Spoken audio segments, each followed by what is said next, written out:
Alexandria's streets shimmer under a relentless sun. Marble columns cast long shadows over markets, alive with shouts, spice smoke, and the jangle of coin. A city, both magnificent and volatile. Temples, churches, and palaces loom over narrow alleys.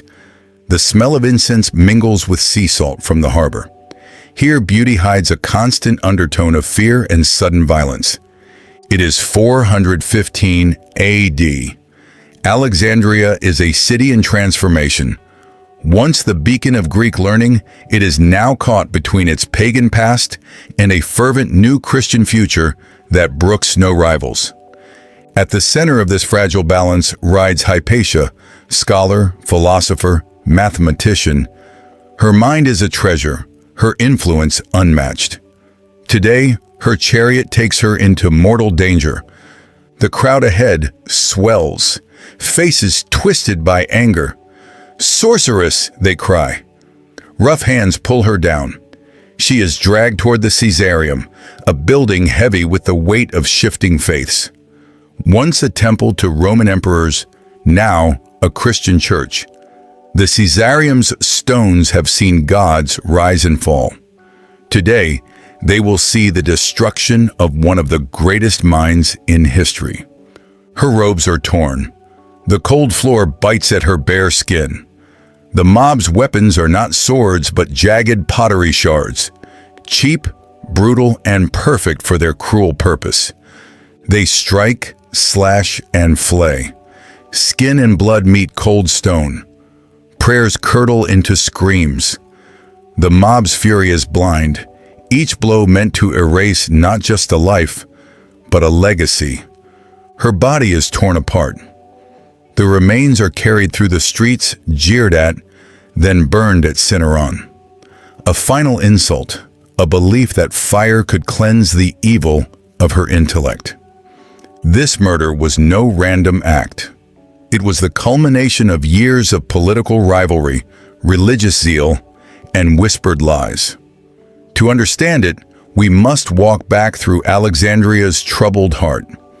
Founded by Alexander the Great, the city blended Greek, Egyptian, and Roman worlds. Its lighthouse was a wonder, its library a sanctuary for knowledge seekers across continents. By the 4th century, the Roman Empire embraced Christianity. Pagan temples closed, statues of old gods were toppled. The old order withered, though not without resistance from its adherents. Alexandria thrived on trade and scholarship, but also on conflict. Riots were woven into its history. The citizens were quick to take sides, quicker still to spill blood for them. In 412 AD, Cyril rose to patriarch. His path was contested, his will enforced by Parabolani, Christian laybrothers who tended the sick, but also served as his street enforcers. Cyril's rule was aggressive.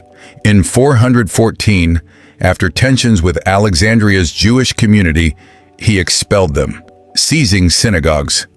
The governor, Orestes, opposed him, igniting a public feud. Markets became arenas for political theater. Sermons turned into rallying cries. The city split between those loyal to Cyril's church and those loyal to the prefect's civil authority. When Nitrian monks attacked Orestes, injuring him with a stone, one was captured and tortured to death. Cyril tried to declare him a martyr, but public opinion turned against the claim. The rivalry deepened. In this storm stood Hypatia, advising Orestes. She was respected for her intellect, her impartiality, and her refusal to bow to political or religious pressure. She led the Neoplatonic school, teaching philosophy that sought truth beyond sectarian lines. Her classroom was open to all, pagans, Christians, Jews, bound by the pursuit of knowledge. Neoplatonism valued mathematics, astronomy, and reason as pathways to understanding the divine. It was not inherently anti-Christian, but to zealots it was a dangerous alternative. Her influence over Orestes made her a target. By 415, rumors darkened her name. She was accused of using magic to keep Orestes from reconciling with Cyril, of corrupting Christian souls. John of Nikiu's account dripped with venom, calling her a servant of satanic wiles. Such words were kindling for mobs already eager to act in the name of faith.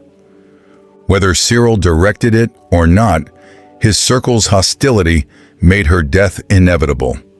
The city was a powder keg. She was cast as the obstacle to Alexandria's purification. The final days were tense. Alexandria's streets carried the hum of danger. Friends may have warned her, but her belief in reason likely blinded her to how far the mob would go. In March, during Lent, her chariot passed through the city. A swarm led by Peter the Lector blocked her path. There was no escape, only the tightening ring of bodies and hatred. Dragged into the Caesareum, she faced her accusers. Stripped naked, she stood in a building meant for prayer, surrounded by men who believed they acted for God's glory. Ostraca bit into her flesh. Cuts multiplied. Some accounts say her eyes were gouged. Blood pooled on the stones. Her mind, once a light to many, flickered and went dark. The mob dismembered her. The pieces were paraded through Alexandria like trophies. At Cinaron, they burned her remains, smoke rising as if to blot her from the sky itself. This was a ritual killing. In Alexandria's violent history, such acts were meant to cleanse the city of perceived evil. Here, it was the destruction of wisdom itself. News traveled fast. Scholars across the empire recoiled. Socrates Scholasticus, a Christian historian, condemned it as an act utterly opposed to Christian spirit. Orestes was devastated. His ally was gone, his authority weakened. The emperor's court investigated, limiting the Parabolani's reach, a rare imperial rebuke to church power. Cyril's name lingered over the event. Without proof, he faced no punishment. He remained patriarch, later canonized, though history keeps his sainthood under the shadow of her blood. Hypatia's death shattered Alexandria's scholarly life. Many fled, fearing they might be next. Some called it the end of the city's golden age of learning and openness. In private letters, she was remembered as a martyr for philosophy. Damascus honored her as the last great voice of Hellenic reason silenced by religious fanaticism. Her story re-emerged in the Enlightenment. Voltaire used it to condemn religious intolerance. In the 19th century, Charles Kingsley made her a romantic heroine in fiction.